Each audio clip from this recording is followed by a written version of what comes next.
어떤 은혜 구하지 않으리.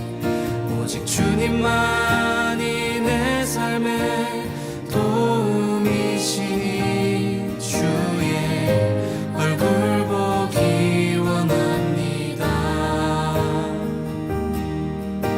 나 무엇과도 주님을 바꾸지 않으리. 다른 어떤 은혜 구하지 않으리. 오직 주님만이 내 삶의 도움이시니 주의 얼굴 보기 원합니다. 주님 사랑해요.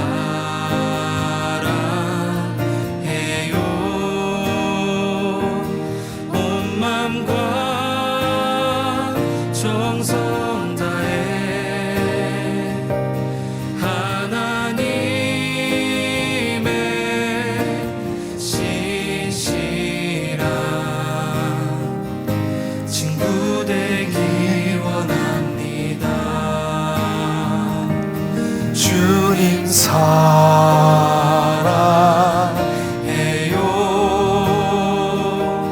온 맘과 정성 다해 하나님의 신실한 친구 되기 원합니다. 주님 사랑해요.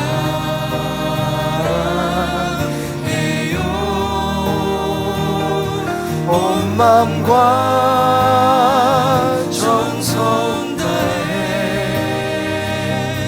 하나님의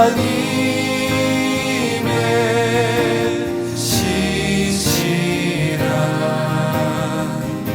친구 되기 원합니다.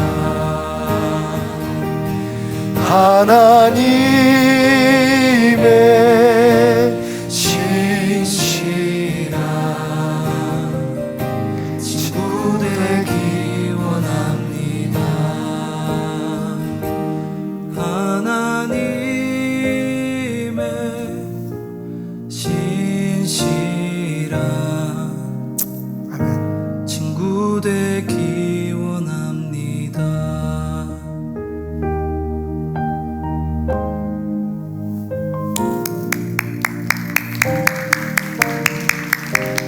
아멘.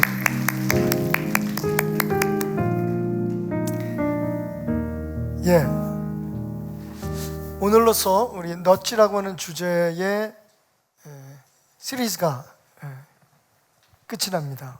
오늘 5번째 설교, 이 완결 편인데요. 이번에는 제가 처음부터 이렇게 마음을 먹고 우리 청년들이, 우리 교회의 다음 세대들이 부르는 찬양을 오프닝으로, 인트로로 해서 한번 설교 시리즈를 만들어 봐야겠다 생각을 했는데 딱 5편만 녹음을 했더라고요. 그래서 오늘 5번째 설교 마지막 마무리를 짓도록 하겠습니다. 그런데 여러분, 오늘 말씀 읽으실 때 혹시 깨달으셨는지 모르겠지만 우리 눈에 확 띄는 부분이 있죠. 우리가 잘 아는 이 오병이어의 기적이 언제 일어났냐면, 이 축복을 누린 사람들이 누구냐면, 오늘 4절 말씀에 보니까 마침 유월절이라고 하는 유대인의 명절이 가까이 온지라 라고 표현되어 있더라고요. 원래 유대인들은 유월절 같은 명절이 되면 예루살렘으로 다 집결을 합니다. 그래서 온 가족들이, 먼데 있는 친척들, 우리 추석처럼 다 집으로 모여요. 그리고 성전으로 가서 예배를 드리고, 그리고 거기서 잔치를 하고. 근데 오늘 이 사람들은 약간 삐딱한 사람들이에요.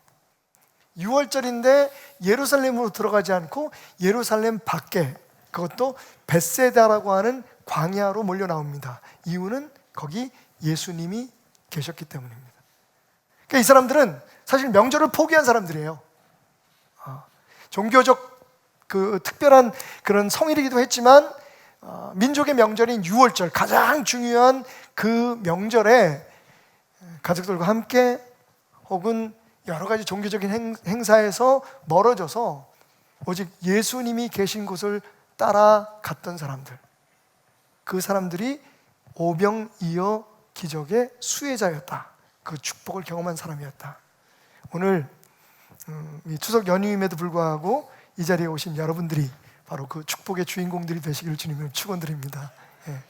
아마 여러분들 가운데는 지금 집에 그 먼 곳에서 온 친척들이 기다리고 계신 분들 계실 거예요. 나 예배 빨리 드리고 올게 오신 분들도 계실 거고, 또 아마 오후에 혹은 내일 이 연휴 기간에 가족들과 함께 또 자녀들과 함께 어떤 자리를 마련할 분들이 계실 텐데, 그 모든 거 다 내려놓고 오늘 주님의 말씀이 있기에, 주님이 여기 계시기에 찾아오신 여러분들에게 그 베세다 들녘의 놀라운 축복이 경험되시기를 주님으로 축원합니다. 우리 옆 사람에게 인사합시다. 축복합니다.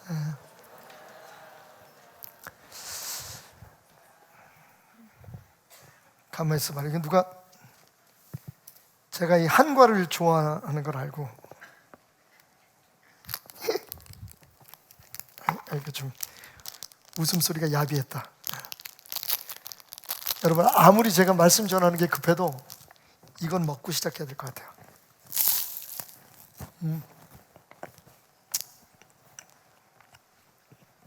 네? 왜 너 혼자 처먹냐고요? 아, 하나님 왜 말씀 그렇게 하세요? 거룩한 예배 시간에. 그래서 배부르겠느냐? 배부르라고 먹는 게 제가 좋아하는 거니까. 몇 개 남았느냐고요? 요거 4개 남았는데 이걸요?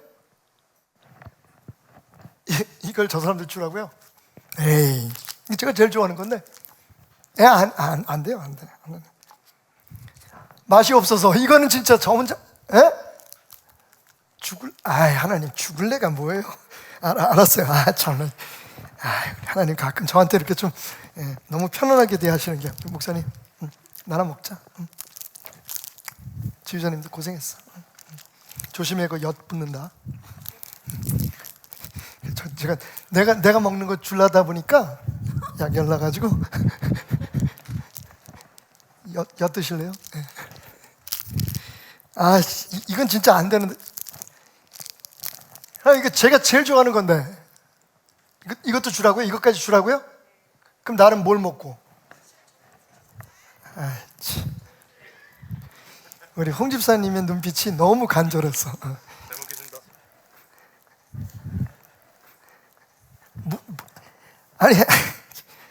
하나님 아시잖아요. 목사도 먹고 살아야지 뭐 매일 성도도 다 주고 저는 뭐가 남아.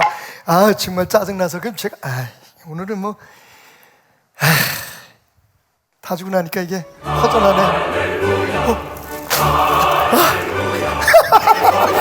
우와, 이런 기쁜 뜻이 있었군요, 하나님.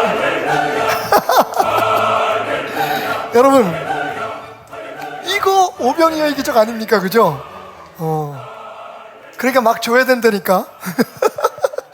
오늘 굉장히 큰 교훈을 얻으신 줄 믿습니다.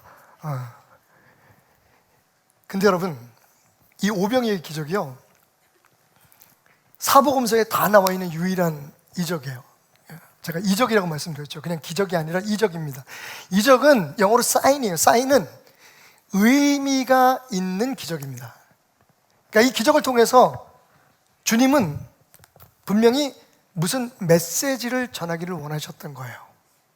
그런데 그런 이적들 중에 사복음서에 마태, 마가, 누가, 요한 이 4복음서에 다 기록되어 있는 이 이적이 가지고 있는 우리의 신앙의 위치, 그리고 주님께서 우리에게 주시기를 원하시는 메시지의 중요성, 아무리 강조해도 부족하겠죠. 그만큼 중요하다는 겁니다. 자, 그런데 우리가 너무나 잘 알고 있는 이 오병이어의 기사 가운데, 기록 가운데 유독이 이 요한복음에만 요한이 좀 다르게 서술해 놓은, 기술해 놓은 부분이 있어요. 아주 특이한 부분이 있습니다. 바로 이 부분이죠.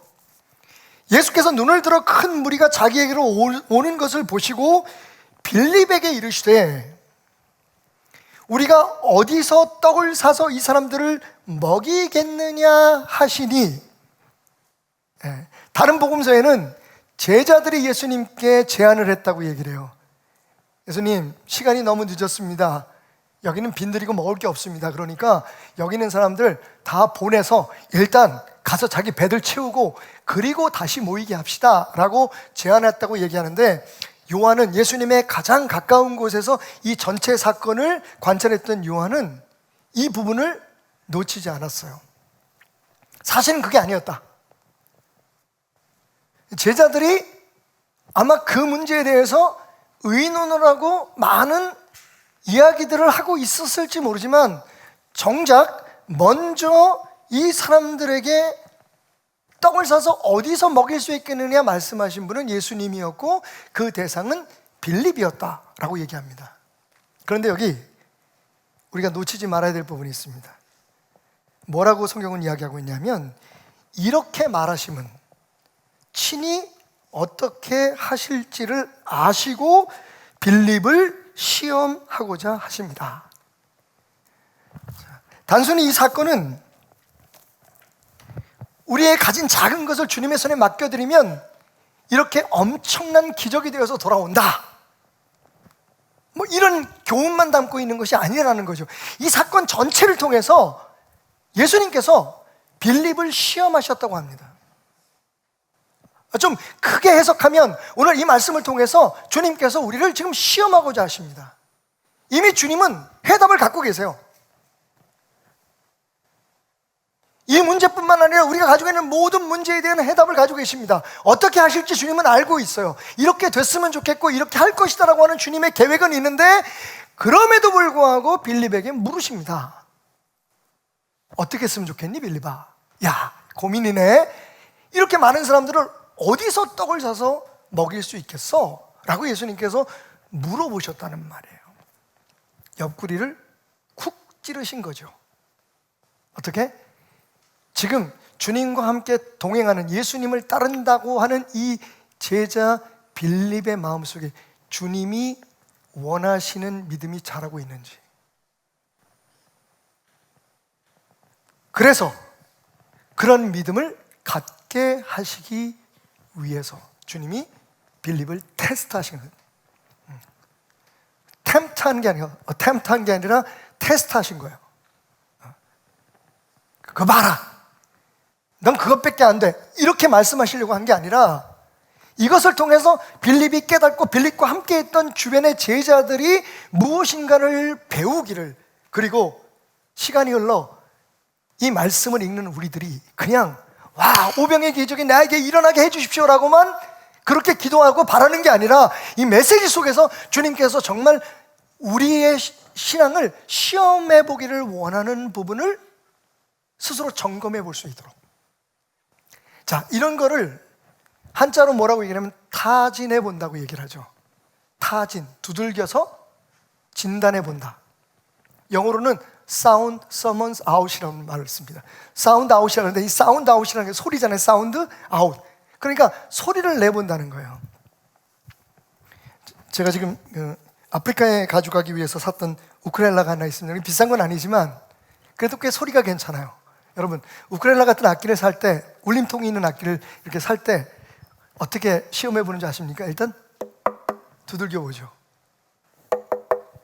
소리가 괜찮나? 이걸 타진한다 그러죠.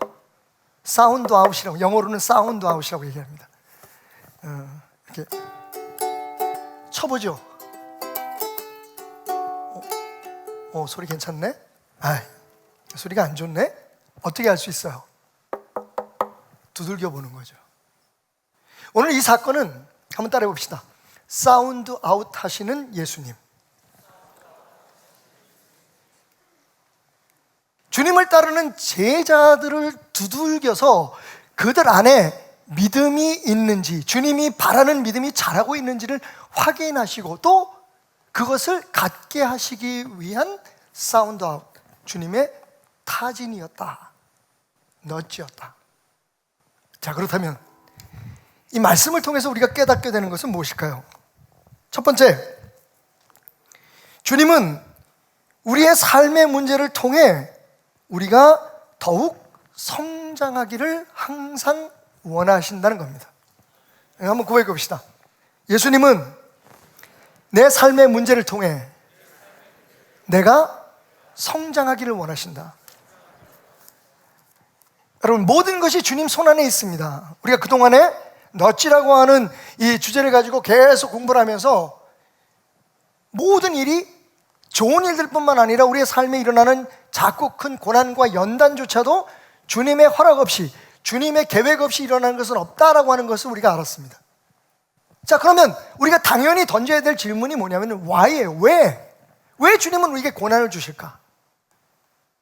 여러분, 만약 여러분 자녀들이 여러분이 어떤 부탁을 했는데, 혹은 여러분과 약속을 했는데 그것을 어겼어요. 예를 들면 오늘 밤 10시까지 들어와, 친구 집에 놀러 갔을 때, 근데 이 아이가 11시가 넘어서 안 들어왔어요. 얼마나 걱정을 했는지. 들어오자마자 일단 뭐부터 해요? 휴대폰부터 뺏어야죠. 왜냐면 아이들이 그거 뺏는 거 제일 싫어하거든. 아이한테 충격을 주는 거예요. 그죠? 그리고는 이렇게 얘기를 하죠. 오늘부터 열흘 동안 절대로 학교 갔다 와서 외출 금지. 여러분, 그렇게 하는 이유가 뭐죠? 내가 아버지, 내가 엄마라는 걸 과시하기 위해서? 너는 임마 내 손 안에 있어, 까불지 마, 이러기 위해서? 아니면 그것을 통해서 만약 내가 아빠와 엄마와 한 약속을 어기게 될 때 너는 반드시 거기에 대한 대가를 치러야 돼. 네가 정말 좋아하고 아끼는 것들을 포기해야 돼. 그런데 이것은 아빠와 너와의 문제뿐만 아니라, 엄마와 너와의 문제뿐만 아니라 앞으로 세상을 살아갈 때 네가 꼭 기억해야 하는 거야. 그런 교훈을 주기 위해서일까요? 여러분, 우리는요, 우리 앞에 어떤 문제가 생기면 그 문제 해결만을 위해서 하나님 앞에 기도해요.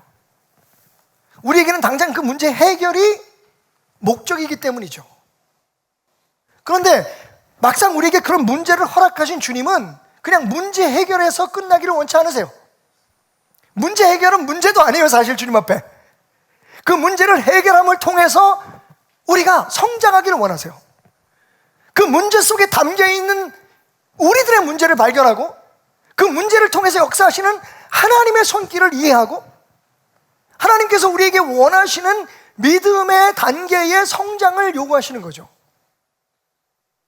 그래서 오늘 이 말씀을 바라보는 사람들은 신앙의 정도에 따라서 받는 교훈이 달라요. 그래서 안타깝게도 대부분의 크리스천은 이 오병이어의 기적을 딱 접할 때, 그리고 많은 목사님들이 그렇게 설교를 하죠. 여러분, 아무리 작은 것도 주님에게 드리십시오. 없는 걸 보지 마시고 있는 것, 그 작은 것을 예수님 손에 맡기면 오병이어의 기적, 장정만 5,000명 먹이고 2만 명 이상의 사람을 먹일 만한 그런 놀라운 기적이 일어날 겁니다. 할렐루야! 이렇게 아멘이 나온단 말이죠. 그런데 그런 교훈이 없는 거 아니에요. 분명히 예수 그리스도의 손에 들어간 물고기 2마리, 보리떡 5개가 5,000명, 2만 명을 먹이고 남는 놀라운 역사가 나타났어요. 예수님의 손에 의해서. 예수님을 따르는 자들, 말씀드렸듯이 명절을 포기하고 예수님께 나온 사람들이 누리게 되는 축복이었죠. 근데 여러분, 그 위에 어떤 일이 벌어졌습니까? 그래서 보통 때보다 본문을 조금 길게 읽었어요. 여러분, 그 기적이 일어나고 났을 때 사람들이 모두 입을 모아서 고백합니다. 와, 저분이야말로 그 선지자였다. 여러분, 그 선지자라는 말은 뭐예요? 유대인들이 기다렸던 메시아, 그분이었다는 거예요. 우리를 구원하기 위해서 오신 하나님의 아들 메시아, 그 선지자였다. 근데 그 다음이 재밌어요. 그러고 나서 어떻게 해요? 저 사람은 우리의 왕으로 삼자 그래요. 그게 주님이 원하시는 거였나요? 그게 주님이 원하셨던 거라면 15절의 마지막 부분이 기록되지 않았을까요? 마지막 부분은 뭐라고 나와 있습니까? 그 사람들이 강제로 당신을 붙들어 왕을 삼으려고 하는 것을 아시고 홀로 산으로 올라가셨다라고 얘기를 해요.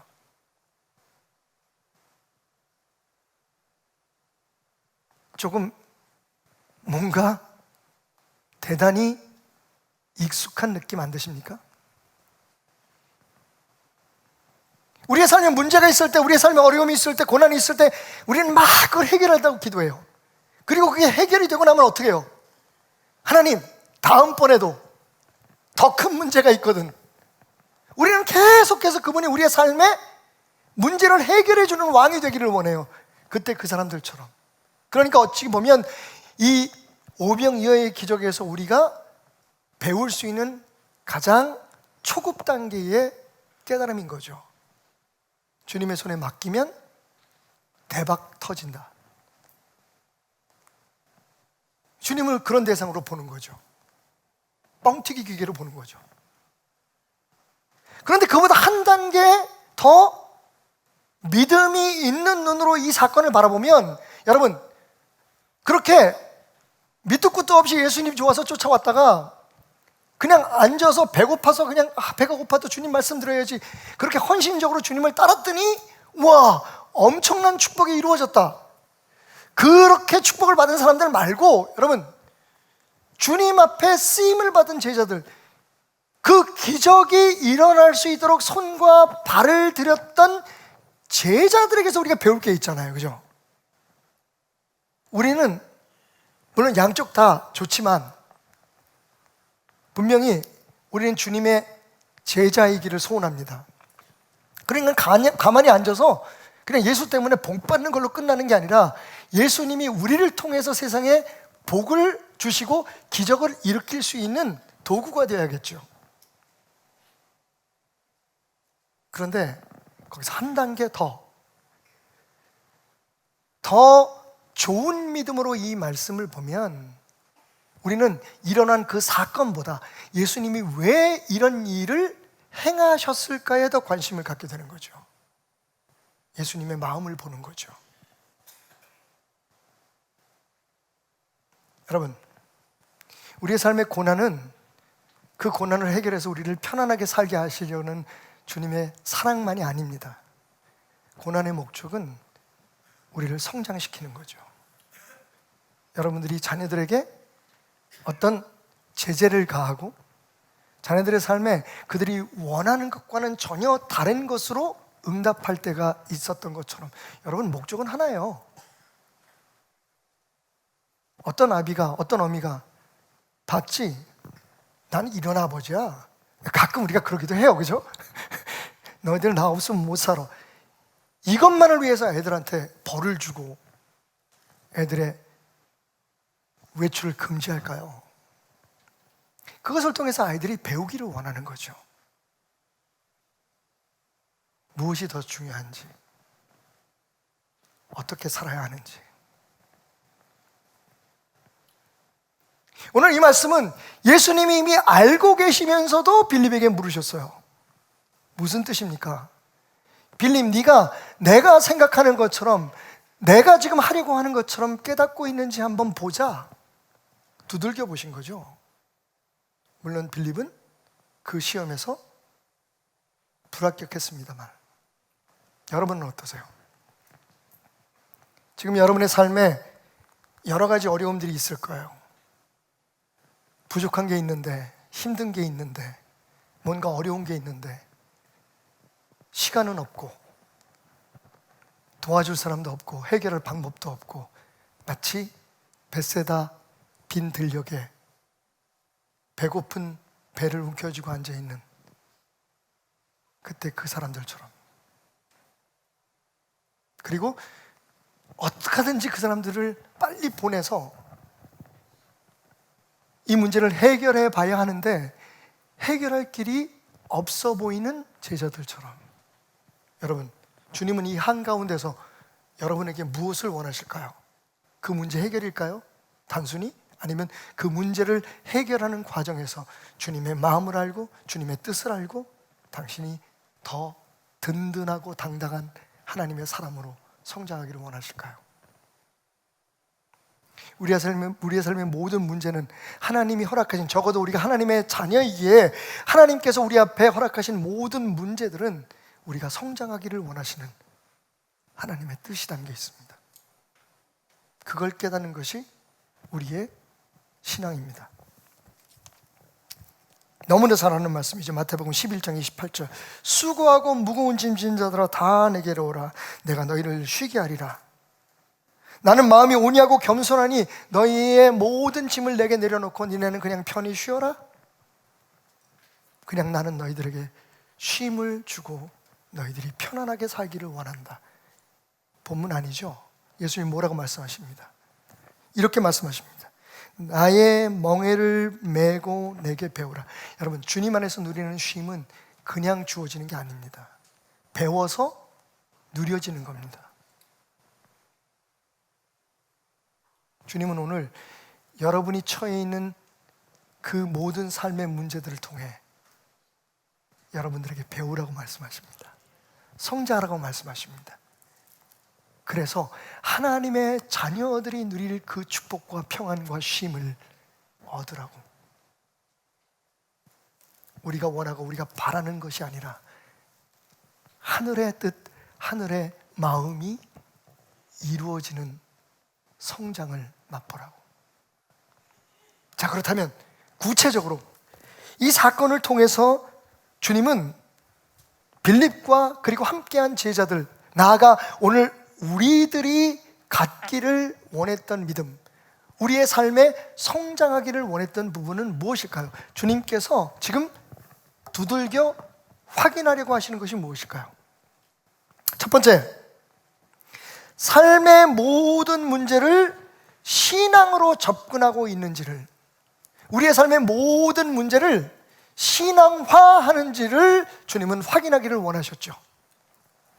오늘 말씀 보십시다.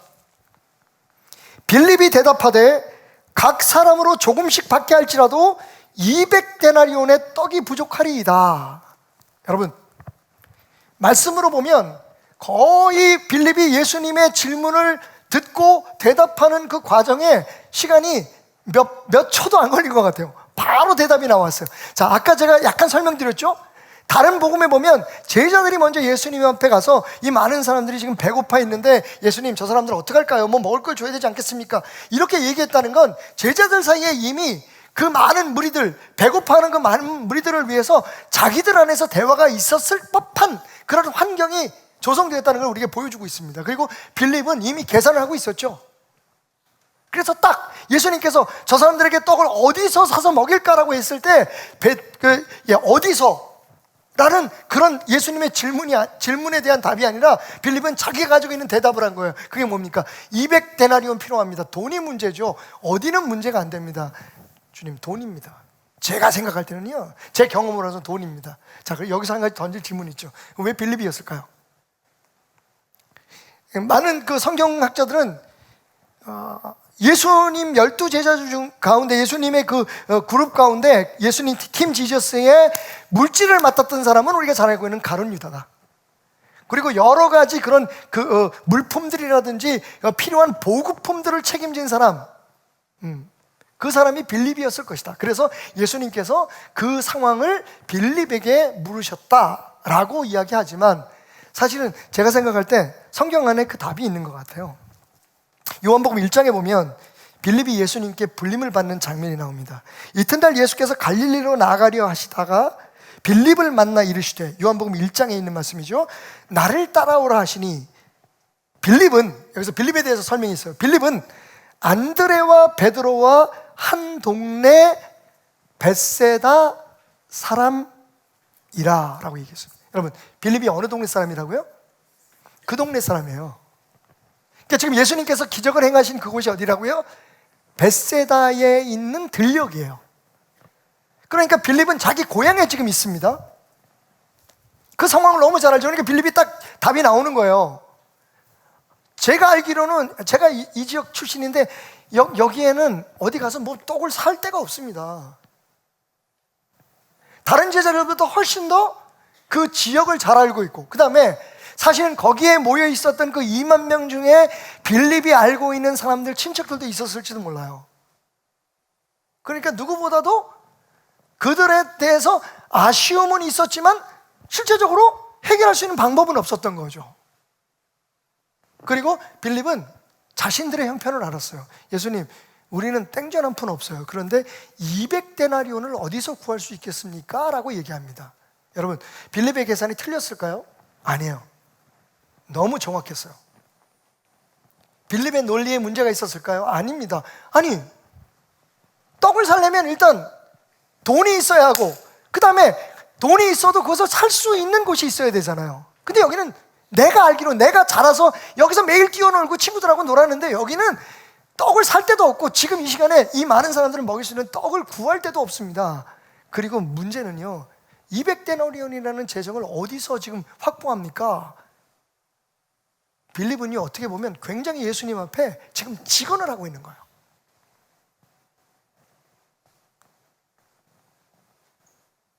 그런데 다른 복음서에 기록되어 있는 걸 보면 그때 예수님께서 뭐라고 말씀하셨다고요? 갈 것 없다. 너희가 가진 것을 주라고 말씀하십니다. 그들이 가지고 있는 게 뭐가 있었어요? 예수가 있었잖아요. 여러분, 이거 재밌지 않습니까? 사실은 4절부터 오늘 본문을 읽어도 되는데 1절부터 읽은 이유가 있어요. 왜 그랬을까요? 빌립이 무엇을 경험했는지를 여러분들에게 들려드리고 싶었어요. 그 후에 예수께서 디베랴의 갈릴리 바다 건너편으로 가심에 큰 무리가 따르니 이는 병자들에게 행하시는 표적을 보았음이로라. 이미 거기에 모여있는 사람들은 표적을 봤어요.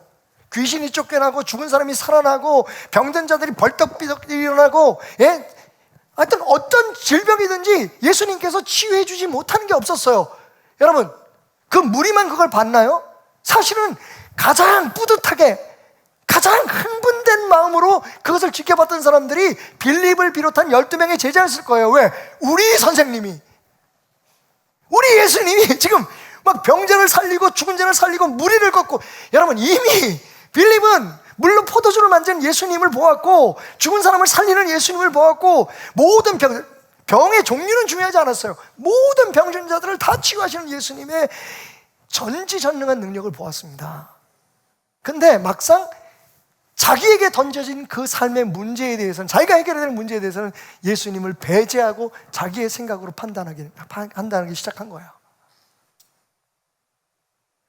제가 아까 읽었던 빌립을 부르시는 예수님의 그 장면을 기록한 요한복음 1장 43절부터 말씀해 보면 예수님이 빌립을 부르자 빌립이 두말하지 않고 예수님을 따랐어요. 근데 거기서 끝난 게 아니에요.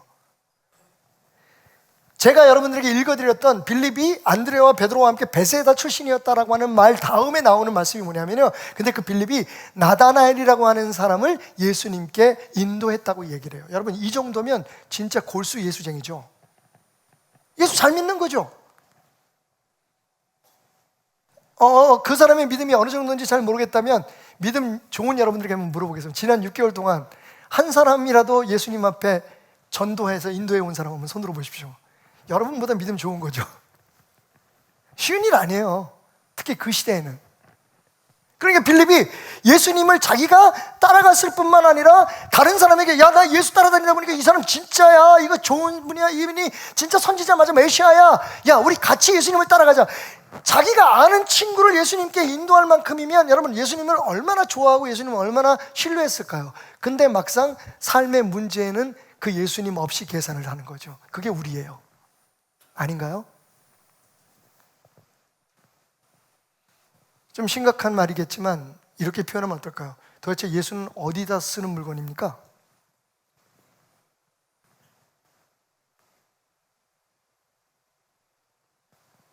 진짜 좋은 믿음은 그분과 함께 동행하는 거라고 말씀드리잖아요. 그분께 붙어있는 거라고 말씀드려요. 다시 말하면 이미 하나님의 사람이 되고 그 예수가 우리 안에, 하나님의 영이 우리 안에 함께 동행하는 우리의 입장에서는 여러분, 이 세상에 신앙이 아닌 문제는 하나도 없는 거예요.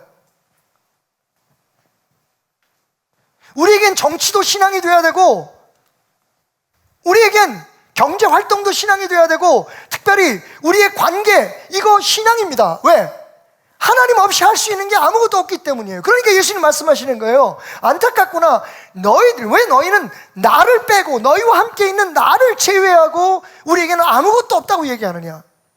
왜 너희 생각과 너희 판단과 너희의 경험과 너희의 지식으로 판단하느냐? 이게 오늘 우리들 교회의 문제예요. 우리들의 문제예요. 우리가 예수님을 따르고 이렇게 주님을 앞에 나와서 예배하고, 그래서 솔직히 제가 조금 심하게 말씀드렸습니다만 가끔 이렇게 또 두들기는 게 필요해요. 그죠? 왜 전도 안 하느냐? 간접적으로 말씀드렸지만 사실 여러분이 정말 예수가 좋다면, 예수가 답이라면 주변에 사랑하는 사람들에게, 우리 자녀들에게 예수 전해야 되잖아요. 그 정도로 예수에게 몰입되어 있으면 여러분, 우리의 삶의 문제들, 우리의 삶에 있는 모든 것들이 왜 주님이 우리에게 허락하신 건지를 알아야죠. 주님은요, 그냥 그 문제가 해결돼서 잘 살아라가 아니에요. 그것을 통해서 우리를 성장시키기를 원하시는 거예요. 주님께 더 가까이 가고 더 든든하게 묶이기를 원하는 거예요. 그러니까 당연히 우리의 삶에 있는 모든 문제들에 예수님을 결부시켜야죠. 예수 없이 계산하고 예수 없이 판단하고 예수 없이 계획하는 버릇을 고쳐야죠.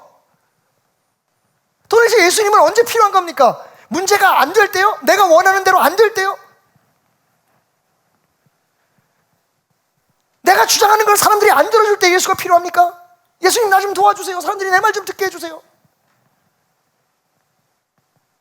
예수님이 오늘 빌립의 옆구리를 치십니다. 이렇게 물으세요. 나한테 너는 누구니? 이 문제 앞에 너는 나와 어떤 관계를 가지고 있니? 오늘 우리가 가지고 있는 모든 문제에서 주님은 우리에게 물으세요. 네 머리로 생각할 거면 나는 왜 네 안에 있는 거니? 너는 왜 내 말씀에 귀를 기울이는 거니? 네가 생각하는 답을 찾기 위해서? 네가 알고 있는 것이 맞다는 것을 확인하기 위해서? 그게 신앙입니까, 여러분? 오늘 주님은 우리를 타진해 보세요. 이 말씀을 통해서 저와 여러분들 두들겨 보십니다. 우리 안에 진짜 믿음이 있는지. 교회 열심히 나오고 직분 가지고 나름대로 자기 일을 열심히 한다고 그게 믿음 좋다고. 빌립은 우리보다 더 잘했다니까요. 완전히 집 다 때려치고 24시간 예수님과 동행했어요. 그런데 막상 문제 앞에 예수님과 함께 그 문제를 풀어가는 데 실패했어요. 그게 우리의 실존이에요. 이걸 고쳐야 됩니다. 우리 교회는 다행히 그런 문제가 없지만 교회 안에서 분란이 일어나는 이유가 뭘까요? 예수 없이 그 문제를 해결하려고 하니까 그래요. 왜 의견들이 틀리고 다투는 일이 벌어질까요? 예수와 상관없이 자기 일을 주장하기 때문에 그래요. 내 감정을 기준으로 모든 걸 판단하기 때문에 그래요. 그러면 어떻게 우리가 예수 안에서 성장하고 예수 안에 성장하는 교회를 함께 세워가며 예수로 인해서 세상을 변화시킬 수 있겠어요? 그냥 그분은 항상 내가 문제 있을 때 해결해 주기 위해서만 필요한 분이에요. 내가 잘한다고 칭찬만 해주시는 분이고 항상 내 편에 있어서 내가 잘못하고 내가 실수한 것들에 대해서 깨달음은 주지 않으시고 매일 잘했다 그래 네가 맞아 저 사람들이 다 잘못했어 그렇게 우리를 북돋아 주시기만 하는 분인가요?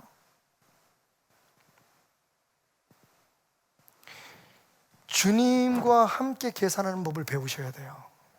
주님을 포함해서 삶의 문제들을, 여러분들이 젊은 분들이 계신데 직장을 택하거나 이럴 때 돈이 많이 되고 어디가 편하되고 미래가 있는지 여러분 다 좋은데 그런 모든 계획 속에 주님이 없으면 안 돼요.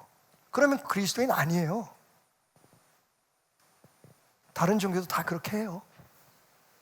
그런데 우리가 다른 게 뭐냐면 우리는 주님과 함께 인터뷰하고 주님과 함께 이력서 쓰고 주님과 함께 기도하면서 우리의 미래를 계획하고 주님과 함께 우리의 가정, 새로운 가정을 꿈꾸고 주님과 함께 자녀들을 길러내는 사람들이기 때문에 그래요. 심지어는 교회에서 봉사하고 헌신하는데도 맞아요, 여러분. 여러분들의 지혜와 지식이 필요하니까 우리가 무슨 당회도 만들고 재직회도 만들고 직분자도 세우겠죠. 그런데 여러분 각자 자기의 재능과 자기의 지식만 가지고 자기의 주장만 가지고 교회를 이끌라고 그 자리에 세웠겠어요? 예수는 어디 있습니까? 우리의 모임 가운데. 우리가 판단하고 우리가 결정하는 가운데 예수는 어디 있습니까? 주님은 그걸 물어보시는 거야. 빌립아, 어떻게 했으면 좋겠니? 답을 알고 계신대잖아요. 여기서 이렇게 대답을 했으면 어땠을까요? 주님, 어떻게 하면 될까요? 우리 그 말을 할 준비가 안 돼 있어요. 기도하면서 주님이 그럼 어떻게 했으면 좋겠니? 그러면 그러니까 말이야 하늘 이렇게 돼야 돼. 이건 이렇게 되는 게 맞고 저렇게 되는 게 맞고요. 돈은 여기서 이렇게 빌리고 이렇게 하고 이렇게 장사해서 돈을 벌어가지고 이렇게 빚을 갚고 저렇게 하고 여러분 이게 다 우리의 계산, 우리의 경험 빌립처럼 너무 잘 알기 때문에. 두 번째로는요, 주님께서 정말 확인하기를 원하시고 그래서 우리가 갖기를 원하셨던 마음이 뭐냐면 주님의 마음으로 문제를 보는 눈을 갖는 거예요. 주님의 마음으로 문제를 보는. 우리 하나님은 항상 빅픽처를 가지고 우리에게 오십니다. 근데 지금 당장을 보면 아닌 것 같아요. 너무 힘들고 너무 고통스러워요. 그런데 우리는 고백하잖아요. 모든 것을 합하여 선을 이루시는 하나님께서 우리의 하나님이시다. 그 사랑에서 우리를 끊을 것은 아무것도 없다. 그런데 사실 그런 계획과 그런 뜻을 가지고 우리 안에 일하고 계신 그 하나님의 마음으로 그 문제를 보지 못해요. 그러니까 우리 안에 평안이 없는 거예요. 당장 문제만 보니까, 당장 없는 것만 보이니까. 주님 말씀하시잖아요. 나는 이미 답을 가지고 있어. 근데 빌립아, 너는 어떠니? 그럼 주님의 답을 물으면 되잖아요. 주님의 답을 찾으면 되잖아요. 주님의 눈으로 문제를 보면 되잖아요. 여러분, 말씀은 우리에게 이렇게 말합니다. 예수께서 눈을 들어 큰 무리가 자기에게 오는 것을 보시고, 그리고 다른 복음서에 보면 그들을 불쌍히 여기셨다고 말합니다. 주님은 뭘 보셨어요? 그 무리들을 보셨어요. 그런데 빌립은 뭘 봅니까? 빌립은 뭐라고 얘기해요? 각 사람으로 조금씩 받게 할지라도 200데나리온이 필요한데 200데나리온이 그냥 얼추 계산해보면 1,000만 원 정도 돼요. 그러니까 그 자리에 모였던 사람이 2만 명이 넘었을 거라고 추측을 할 수가 있는데, 그러니까 1데나리가 그 하루의 품삯이잖아요. 그러니까 200일 동안 장정이 일해서 번 돈이니까 10만 원씩 치면 사실은 2천만 원이에요. 근데 그냥 5만 원씩 칩시다. 요새 뭐 경제도 어렵고 하니까 환율도 또 얼마나 올랐어. 1,000만 원만 쳐도 여러분 떡을 1,000만 원어치를 그 시대에 먹일 정도의 인원이면 제가 볼 때는 한 3만에서 4만 명은 되지 않았을까? 그리고 그 양이 얼마나 됐겠어요? 빌립은 어이쿠, 그게 보인 거예요.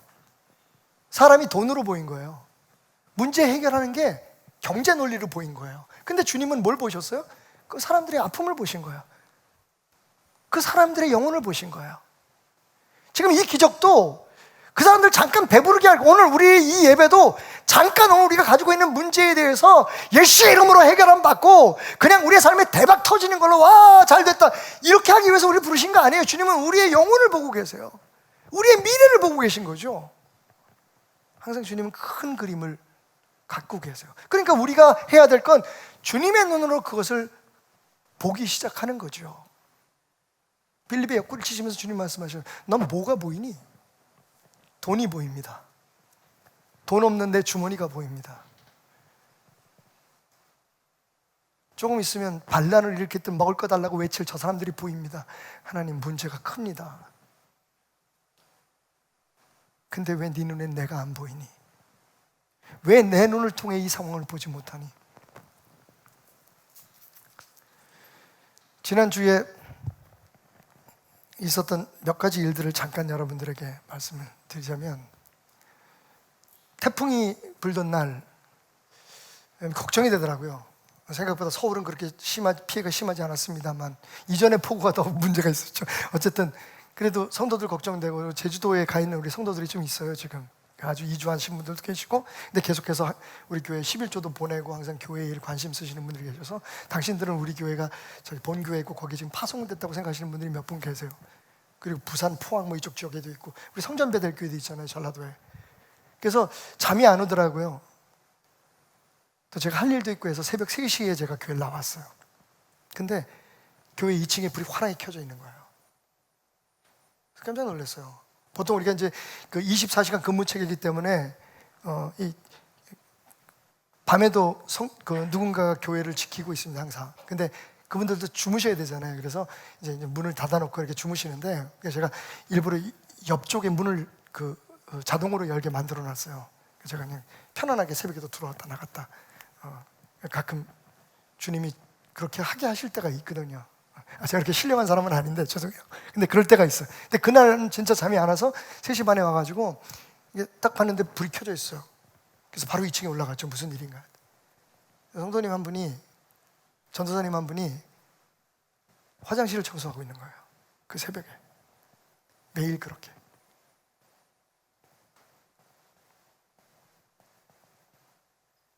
어떤 분들은 그렇게 말씀하세요. 아유, 교회가 돈이 아무리 없어도 교회 관리하는 사람이 있어야지.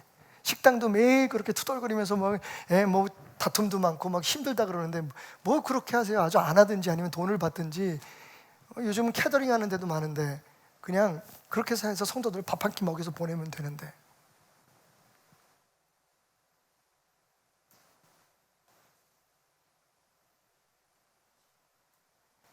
아까도 보셨지만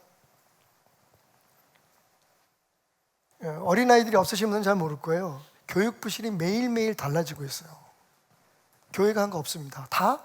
여러분 재밌는 건, 아니 재밌다고 표현하면 은혜로운 건 그 부서를 담당하는 부장 선생님들이 다 자기네들이 헌금을 해서 그 일을 해요. 물론 우리 이제 장로님들이 계속 마음 쓰시고, 그래서 보면 이렇게 페인트 칠도 하고 이거 다 장로님들이 그냥 손수 하시거든요. 다 참 좋은 교회예요. 그런데 그래도 사실 우리가 15년 되고 그러니까 뭐 변기도 깨지고 뭐 지저분해. 근데 여러분 생각해 보세요. 관리하는 사람이 없는데 교회가 이 정도로 운영되는 이유가 뭘까요? 근데 그런 사람들은 불평을 안 해요.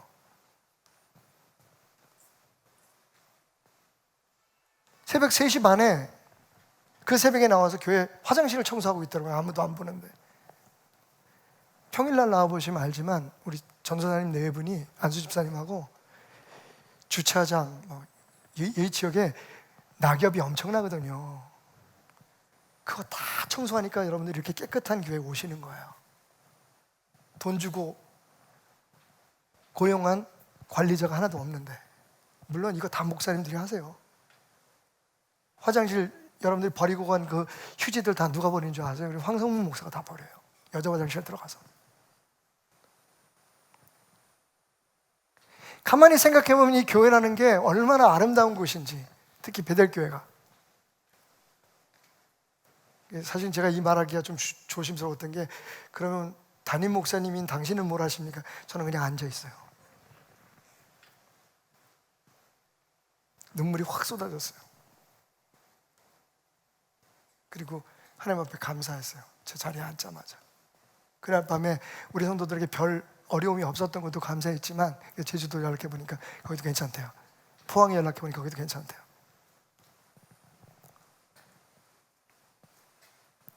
누구는 지금 우리가 처해 있는 상황이나 우리 교회나 우리 가정들을 볼 때 그게 주님의 마음으로 보게 되는 거예요. 내가 해야지. 누구는 그게 불평인 거예요. 아, 교회가 이렇게 지저분하고 뭐가 어떻게 되고 의자가 삐뚤어져 있고 뭐가 마이크가 어떻게 돼 있고 뭐가 여기 이 시스템도 여러분 아시다시피 성도 한 분이 다 몇 분 집사님과 힘을 모아서 안수 집사님과 힘을 모아가지고. 근데 보면 자기가 그 일을 하는 사람들이 문제를 알아. 1억 넘게 들여서 우리 그 지하실부터 지금 노후된 이 모든 시스템을 다 했어요. 근데 어떤 분들은 불평을 해요. 잡음이나 왜 소리가 이렇게 커? 뭐가 어때? 이게 관점의 차이인 거예요. 그리고 제가 엊그제 메일을 하나 받았어요. 거기는 오늘 여러분들에게 보여드렸던 그 포항 구세군 교회에서 그 지역의 어려운 분들을 돕는 그 사진이 몇 장 있었습니다. 제가 동생처럼 생각하는 구세군 사관이 하나 있어요. 김규환 사관이라고. 이제 그분 얘기를 하려고 해요. 얼마 전에 구세군, 한국의 구세군 교회들이 그렇게 크지 않습니다만 그래도 한 1000여 명이 되는 한국에서 제일 큰 구세군 교회를 3년 정도 목회를 하신 그 목사님이신데, 사관님이신데 우리 아버님 후배죠. 근데 그분이 갑자기 본부에서, 본령에서 인사이동 명령이 내려가지고 포항에 간 거예요. 갔는데 제가 마침 그때 부산에 지저스 페스티벌 때문에 가 있었는데 저한테 연락이 왔어요. 목사님, 형님, 정말 제가 구세군을 떠나야 될지 모르겠어요. 거긴 그런 마음이 있었어요. 내가 1000명씩이나 되는 교회를 이렇게 잘 이끌고 있었는데 갑자기 포항에 딱 갔는데 포항에 진짜 촌에 교회도 다 무너지고 교회 그 십자가탑도 다 무너지고 PE 시스템이나 뭐 이런 것도 하나도 안 돼 있고 뭐 영상 뭐 이런 것도 안 돼 있는. 생각해 보세요. 서울에서 그렇게 화려한 목회를 하시던 분이 갑자기 그런데 30명도 안 되는 어르신들, 무슨 말씀인지 잘 귀도 안 들리시는 분들 앉혀놓고서 목회를 하려니 얼마나 답답했는지 간지 며칠 안 돼가지고 사모님하고 두 분이 울면서 야, 이게 도대체 하나님 무슨 뜻이 있는지 모르겠다고, 그리고 당신을 그곳에 보낸 그 사람들을 되게 원망을 했던 거죠. 근데 엊그제 매일에는 완전히 달라졌어요. 이런 고백이 있는 그 사진과 함께, 아, 목사님, 왜 하나님이 그때 날 여기를 보내셨는지 이제 알겠습니다. 지금 그 구세군 영문이 있는 그 곳이 이번에 포항에서 우리는 그냥 그 지하 주차장에서 그 인명 피해 난 것만 생각하지만 여러분 생각해 보세요. 쑥대밭이 된 거죠. 그 지역이 다. 그 지역에 그 홀로 되신 어르신 분들, 그 어려운 분들, 여러분 집에를 못 들어가고 있어요. 그분들이 다. 우리는 뭐 추석이다 뭐다 해서 그래도 좀 나름대로 뭐가 있지만 그분들은 진짜 그런 게 없어요. 그래서 제가 어제 늦게 다 쉬는데 우리 진철 간사 나오라 그래서 그거 집어넣으라 그랬어요. 그 목사님이 고백이에요. 이제야 내가 하나님이 나를 왜 여기 이 오지에 보내셨는지 신나게 일하고 있습니다. 그래서 제가 그냥 없는 돈 좀 털어가지고 그냥 동생 그 어려우신 분들 식사 대접한다. 아침 점심 저녁 다 어르신들 대접한대요. 아니 그러면 밥을 먹을 데가 없는 거야 지금. 우리는 전부 치고 막 이러면서 투덜거리잖아요. 제가 그 생각을 했다니까. 그래서 여러분 조금 이른 결말일지 모르겠지만 오늘 말씀에서 보면 떡과 물고기를 넣는데 생수가 없죠. 생수가. 어떤 분이 그러더라고요. 이 말씀 묵상하면서, 아니 기왕 주시려면 생수까지 좀 주시지. 그러니까 사람은 끝이 없다니까. 끝이 없다니까.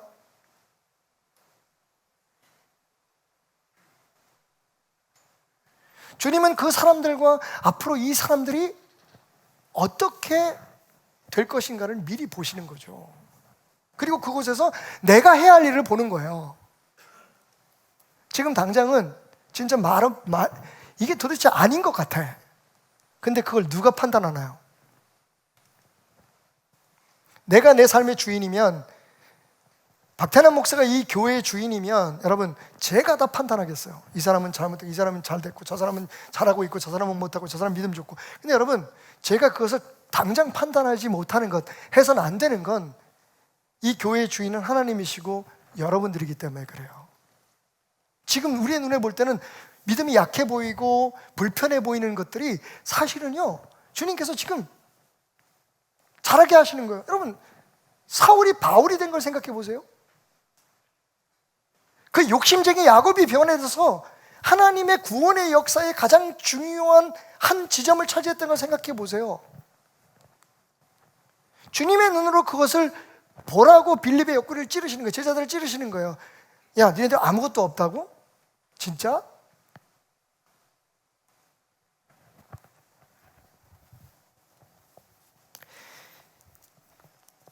감히 지금 어려운 벳세다 들녘의 상황을 맞이한 여러분들에게 저는 이런 권면을 드리고 싶어요. 주님은 여러분과 함께 계십니다. 그리고 주님의 뜻대로 지금 여러분들을 다루고 계세요. 그게 믿음이죠. 그게 바로 우리의 변치 않는 소망인 겁니다.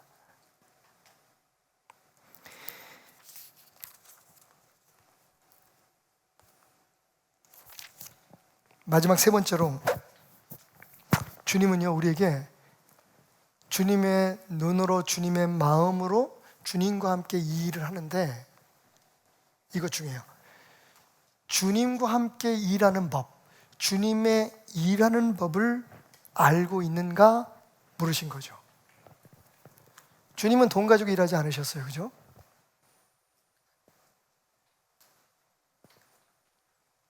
그래서 때로는 저는 답답해요. 돈이 중요합니다. 돈 없이 어떻게 하겠어요. 그죠? 근데 만약 제가 돈 가지고 이 교회를 이끌어 갔다면 우리 교회는 어떤 사람들이 초창기에 얘기했던 것처럼 아마 우리 교회를 경매에 붙이고 어디로 떠났어야 할걸요? 하나님이 어떻게 우리 안에 역사했는지는 보지 못하고 매일 돈 걱정만 하고 있어.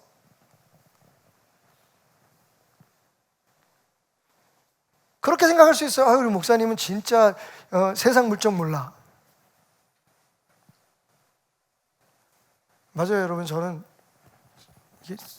계산을 잘 못해요. 근데 여러분, 제가 지금 갖게 된 이 믿음은 오랫동안 하나님과 함께 그 수많은 진흙탕, 그 높은 산들, 그 벌판들을 함께 지나면서 체험하고 깨달은 것에 대한 결과예요. 그러니까 저도 여러분과 별로 다르지 않아요. 왜 걱정이 없겠어요? 왜 두려움이 없겠어요? 근데 여러분, 반복적으로 계속 주님께서 어떻게 일들을 역사하시고 다뤄주셨는지를 보면 그 다음부터는 제 안에, 죄송해요, 이게 그냥 그 세상에 그런 잘못된 그런 뭐 옥이나 이런 걸로 간땡이가 부으면 골치 아프지만 믿음으로 간이 부었어요. 저는 걱정이 안 돼요.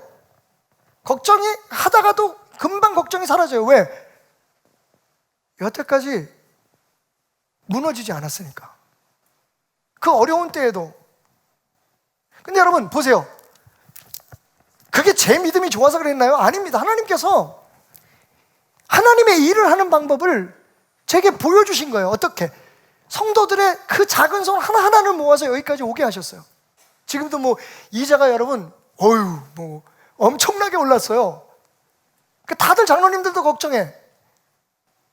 저도 걱정해요. 근데 걱정을 표할 만큼 걱정하진 않아요. 여러분들한테 애원할 만큼 걱정하지 않아요. 왜냐하면 지금보다 더 어려운 때도 있었고 그때에도 하나님은 우리 교회를 정말 은혜롭게 우리한테 그런 말씀하신 것 같아요. 교회 유지하고 운영하는 건 내가 책임질 테니까 너희는 진짜 제발 교회가 교회답고 너희가 진짜 하나님의 종, 하나님의 제자다운 사람들로 성장해 나오라고 말씀하셨던 것 같아요. 근데 우리 매일 돈 걱정만 하고 앉아있어. 돌아오는 이자는 어떻게 갚을까? 뭐는 어떻게 할까?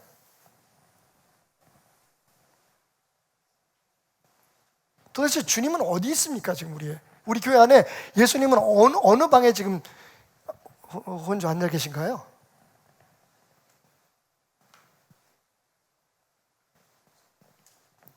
생각해 보세요.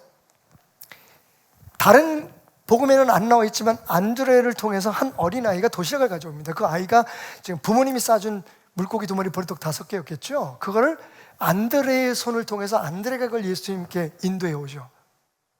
이 기적이 일어나기 위해서 얼마나 많은 손들이 필요했는지 아세요, 여러분? 알려지고 알려지지 않은 사람들, 교회가 무슨 뭐 목사들, 뭐 장로들만 가지고 이게 운영되는 줄 아세요? 정말 우리가 생각할 때 이름도 모르고 누군지도 정말 죄송해요, 여러분. 제가 그렇게 큰 목회를 하는 사람도 아닌데 가끔 성도들 이름이 잘 기억이 안 날 때가 있어서. 근데 다 얼굴은 알아요. 그리고 여러분이 기도 제목 놓고 기도하고 있는 건 여러분이 고백 드릴 수 있어요. 부족하죠.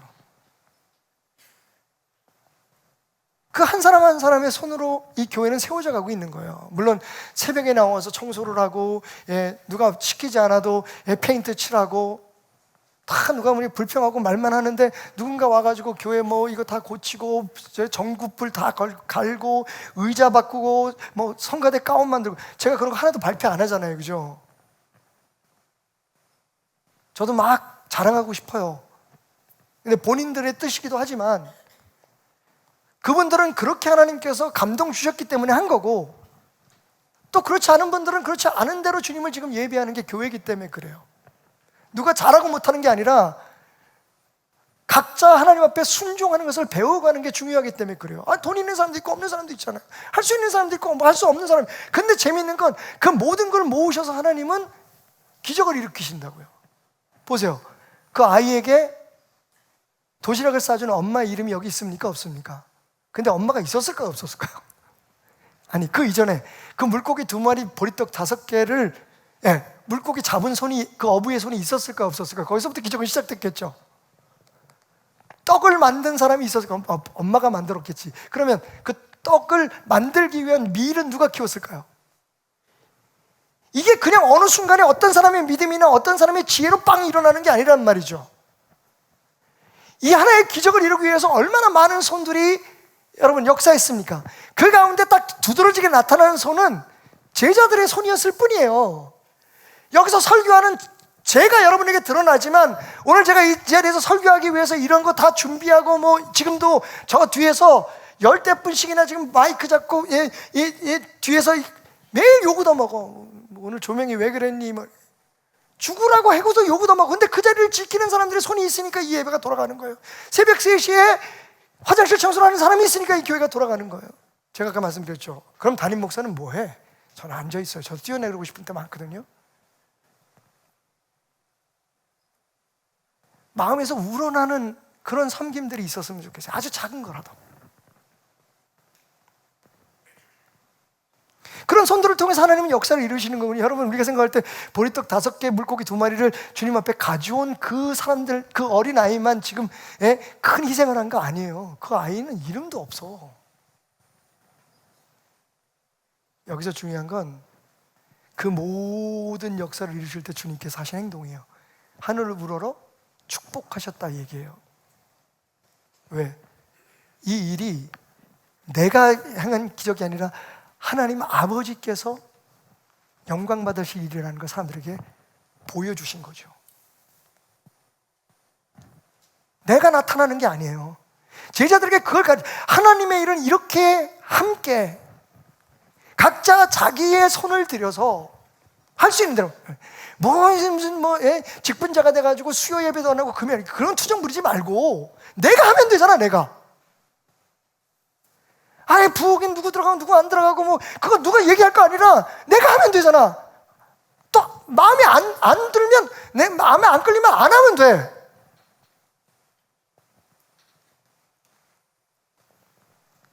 내게 주신 감동대로 내가 내놓은 나도 몰랐죠. 그게 그런 기적이 될 줄 누가 알았겠어요. 그 엄마가 도시락 쌀 때. 그 물고기를 잡은 어부는 그걸 알았을까요?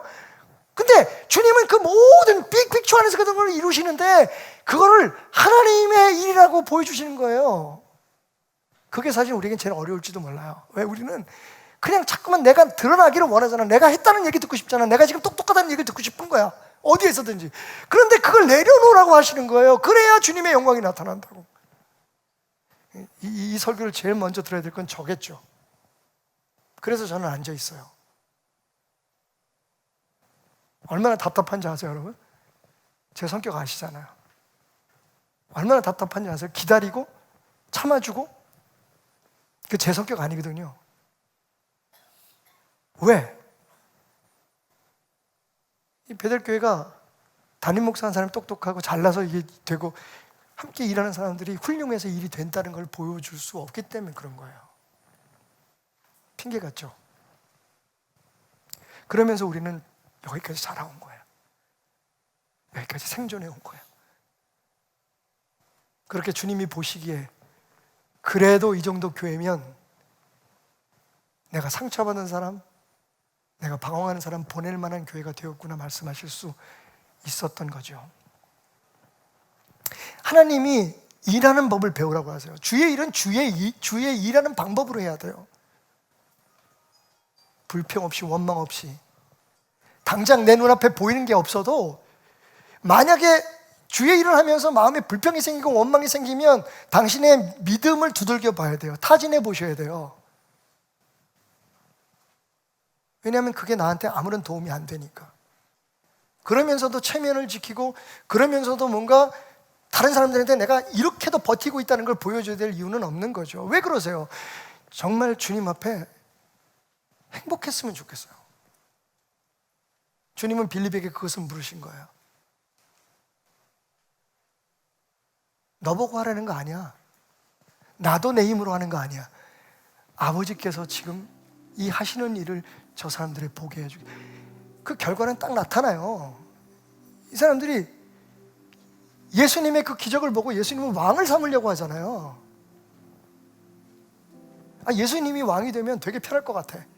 적들이 쳐들어와도 그냥 무슨 마블의 그런 영웅들처럼 확 가가지고 손에서 막 레이저가 나가고 입에서 불이 나가가지고 적들을 물리치면 얼마나 좋겠어. 그럼 우리는 아무것도 안 해도 되잖아, 그죠?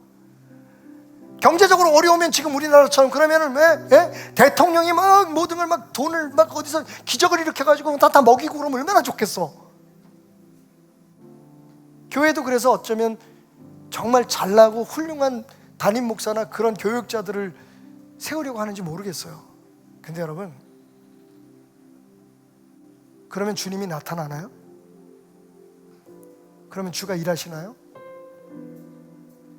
오늘 주님은 저와 여러분을 두들겨 보시기 원하십니다. 지난 5주, 오늘까지 5주의 설교를 통해서 주님이 일하시는 방법을 우리에게 보여주십니다. 나는 너희들 통하지 않고는 일하지 않아. 그리고 너희들이 내 손과 발로 세상의 축복의 통로로 너희 사랑하는 자녀들에게, 그리고 너희 사랑하는 가족들과 세상의 축복의 통로가 되기 위해서 성장했으면 좋겠어. 오늘의 그 아픔도, 그 불편함도, 그 속상하고 애절함도, 나는 네가 믿음이 약해지고 네 자신이 드러나는 것에서 끝나는 게 아니라 그것을 통해 내 마음을 배우고 내가 나와 함께 일하는 것을 배우고, 그리고 나 없이는 아무것도 하지 않는 믿음을 갖기를 원해라고 말이죠. 말씀 마치겠습니다. 시리즈를 정리하겠습니다. 여러분, 말씀을 이렇게 쭉 나누면서 이런 생각했어요. 영과 일 사이는 하나 차이죠, 여러분. 1과 2 사이도 하나 차이입니다. 그런데 0과 1 사이와 1과 2 사이는 천지 차이죠. 왠지 아세요? 1과 2는 말 그대로 하나를 더하느냐 빼느냐의 차이지만 0과 1은 있느냐 없느냐의 차이기 때문에 그래요. 그게 신앙이에요. 신앙은 우리가 잘하고 있는 것에 무엇을 더하는 게 아니에요. 우리가 할 수 있는데 조금만 주님이 도와주시면 더 잘하는 게 아니에요. 우리 교회에 정말 똑똑하고 지혜롭고 잘난 사람이 많은데 거기에 예수님께서, 하나님께서 조금만 더 기적을 베풀어 주셔서 정말 이 세상을 변화시킬 수 있는 좋은 교회가 되는 게 신앙이 아니에요. 진짜 신앙은 예수가 우리 안에 있느냐 없느냐의 문제예요. 여러분의 삶의 현장에 그분이 계시느냐 안 계시느냐, 아니 정확히 말하면 그분이 항상 함께 하시는 것을 여러분들이 알고 있느냐 모르느냐의 차이예요. 오늘도 주님은 그렇게 하실 수가 없어서가 아니라, 못해서가 아니라 여러분과 함께 일하시려고, 여러분을 성장시키시려고 지금 여러분을 찌르고 계십니다.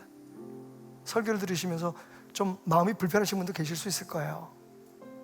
제가 가끔 일부러 여러분의 옆구리를 좀 치기도 했으니까요.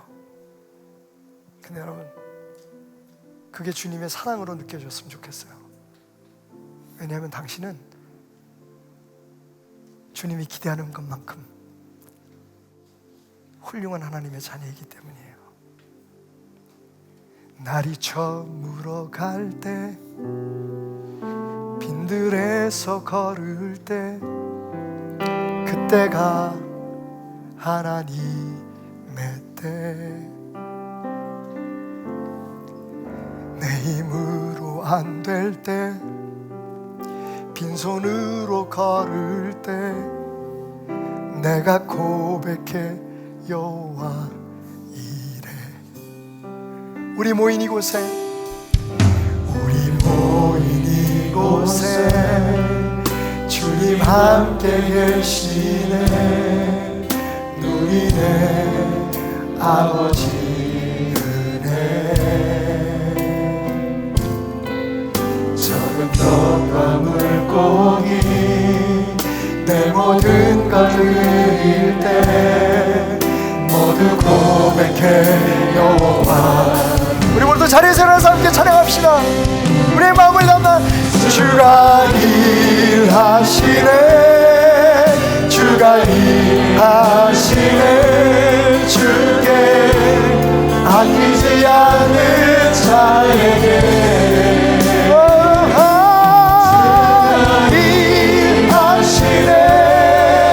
주가 일하시네. 신뢰하며 걷는 자에게 주가 일하십니다. 주가 일하시네.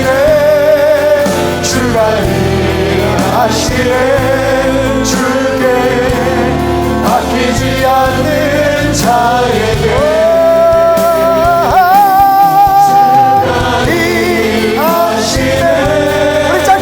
기도하기 원합니다. 주님 앞에 기도합시다.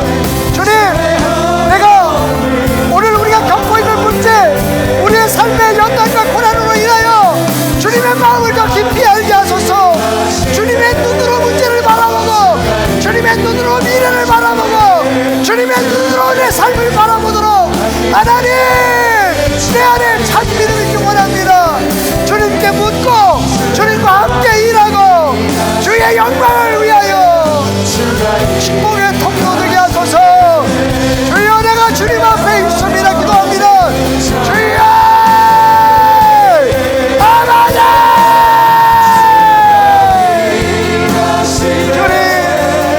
주님, 나의 믿음이 자라고 있습니다. 우리의 믿음이 성장하고 있습니다. 베델교회가 더욱더욱 주님이 원하시는 교회로 살아가고 있습니다.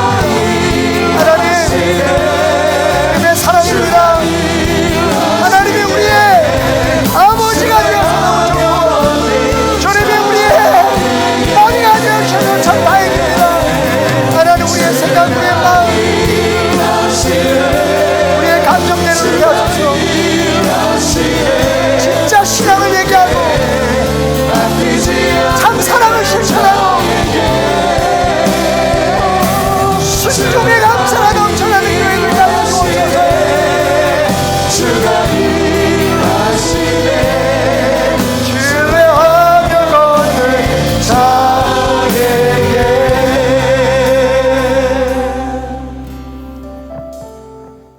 하나님의 은혜는 그렇게 차고 넘치는데, 하나님의 은혜는 그렇게 내일까지도 내다보시는데, 이 어리석고 부족한 인간이 내 마음대로의 기적, 내 마음대로의 교회, 내 마음대로의 삶을 만들어 놓고 주님은 그냥 그것을 위하여 섬기라고 기도하고 앉아 있으니,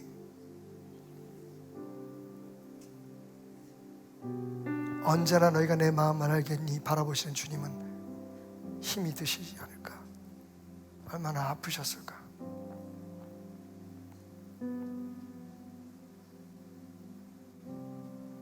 오늘도 그렇게 이 부정한 종의 옆구리를 찌르셔서 성도들에게 내 속을 토해내게 하시니 하나님 용서하소서.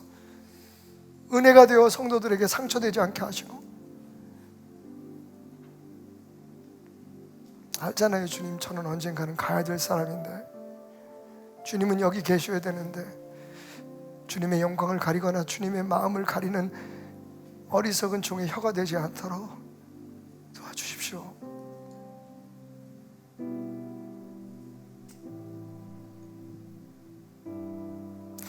그냥 베델교회를 인해서 하나님 앞에 감사드립니다. 이 기적을 이루는 한 사람 한 사람의 손이 있기에 감사를 드립니다.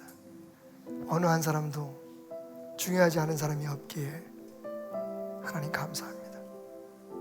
그렇게 배워가게 하시고 그렇게 자라가는 교회, 우리 성도들이 되어서 그 축복이 우리의 가정까지 이어질 수 있도록, 우리 자녀들의 교육하는 데 보여질 수 있도록 하나님 도와주옵소서. 너희가 가진 것을 주어라 말씀하시는 주님을 나누는 우리가 되게 하소서. 오늘도 온라인 오프라인으로 주님 앞에 예물 드리고 예배하고 마음 드리는 모든 손길을 축복하시고, 그것을 통해 주의 나라가 세워지고 일어나며 부흥하게 하소서. 우리는 그렇게 주님의 손과 발이 되어 쓰임받음으로 복받게 하여 주옵소서. 예수님의 은혜와 하나님의 넘쳐나는 사랑과 성령님의 역사하심이 영원히 함께 하시기를 축원하옵나이다.